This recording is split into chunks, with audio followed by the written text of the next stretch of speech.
Jesus dies and is risen, and then Jesus stays with the disciples for about 40 days before he's lifted into heaven, before he ascends. And he tells his disciples, hold on, wait, don't leave Jerusalem yet. Something is coming. So the disciples are all gathered together, waiting in a room, wondering how they can follow Jesus when Jesus isn't here anymore. Wondering what all this means. They're confused and waiting for this promise of the Father that Jesus told them about. And then there's a sound like a rush of wind, and it fills the whole house.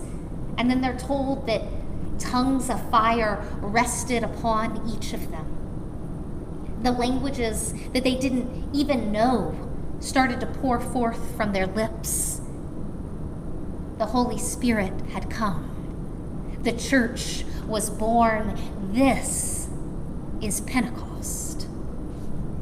It's the day we celebrate every year, marking the coming of the Holy Spirit, the third person of the Trinity, of equal power and authority with God the Father and the Son. The force that sustains us, empowers us. The Holy Spirit is God's liberating and comforting and encouraging presence within us and among us. The Spirit is the indwelling presence of God within believers, which is perhaps one of my favorite things about the Spirit. It enables us to see God in others, to feel the Spirit move within ourselves. But often we're a little shy when we talk about the Holy Spirit, a little shy about being too Pentecostal. When people talk about the Spirit, you often hear things like, who's got the Spirit? And thus, who doesn't? So many of us have shied away from the Holy Spirit so as not to be confused with the over-emotional or charismatic nature that dominates so much of American religiosity. In my generation, a lot of people aren't churchgoers. Most of my friends aren't the people who wake up on Sunday morning and drive to church or stream church live on their computers. And so naturally, they have questions about what we do at church. Their knowledge of church generally comes from movies and TV shows and news clips showing radical religious people acting in ways that are often counter to what I believe and how I believe we are called to act as people of faith. For better or worse, I'm often quick to distance myself from those who handle snakes or speak in tongues or solely rely on the Holy Spirit and deny loved ones modern medicine. And because of that, sometimes we deny the work of the Holy Spirit. Or at the very least, we don't give the Spirit its due. And as people who've often shied away from talking about this third member of the Trinity, ironically, it's said that this Holy Spirit is the shy member of the Trinity, preferring to stay backstage instead of taking that starring role. The Spirit, it's much like the stage director that you never see, but who makes the whole show unfold, who keeps the stars in the bright lights and looking good. And even on Pentecost, even on the Spirit's day, it's not the Holy Spirit that's up front and center. You can hear it in the whispers of the people that Pentecost morning. Is that the wind? Have they had too much whiskey too early in the day? Is there fire on their heads? It's not the Spirit, but the people of God who take center stage, their hair tousled and singed, staggering a little, bolting out into the street, talking a mile a minute, what they share, what they hear, is not a prideful speaking in tongues, which some use as a litmus test to see if you're really one of the faithful. No, there isn't confusion or separation, but understanding and unity. They're speaking in all sorts of languages, and not just the elite languages, but the languages of foreigners, the languages of strangers, of those they've previously not understood.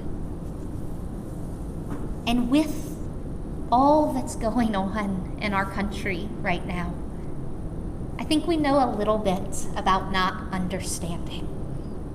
Whether we can't understand how riots could possibly be the answer, or whether we can't fathom how we live in a country where countless unarmed people of color die at the hands of those who are supposed to keep them safe. This week, we've seen fire.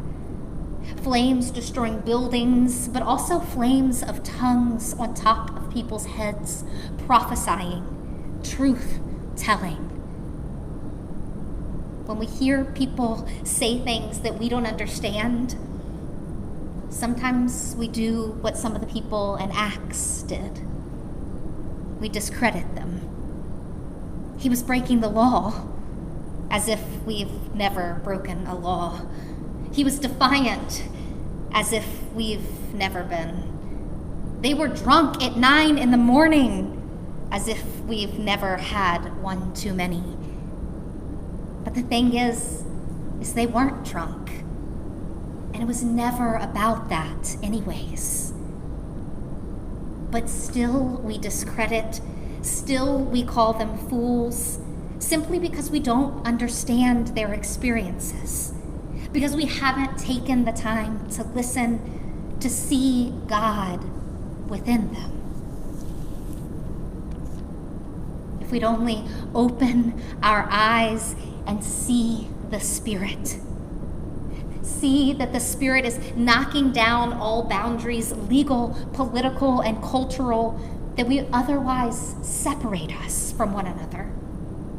God's kingdom, the Spirit's community, it's always expanding the invitation, always stepping in for those who are at risk, always inviting people in. It's unified.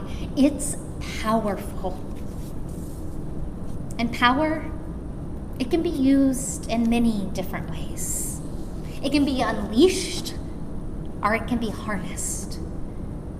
For instance, the energy in 10 gallons of gasoline can be released explosively by dropping a lit match right into the can. Or it can be channeled through the engine of a car in a controlled burn that can be used to transport someone for 300 miles. Explosions are spectacular, but controlled burns have lasting effect, staying power. The Holy Spirit works in both ways. At Pentecost, the Spirit exploded onto the scene. The Spirit's presence was like tongues of fire. Thousands were affected by one burst of God's power. Talk about amazing. Talk about a powerful day. But that was 2,000 years ago. But the thing is that the Spirit is still working.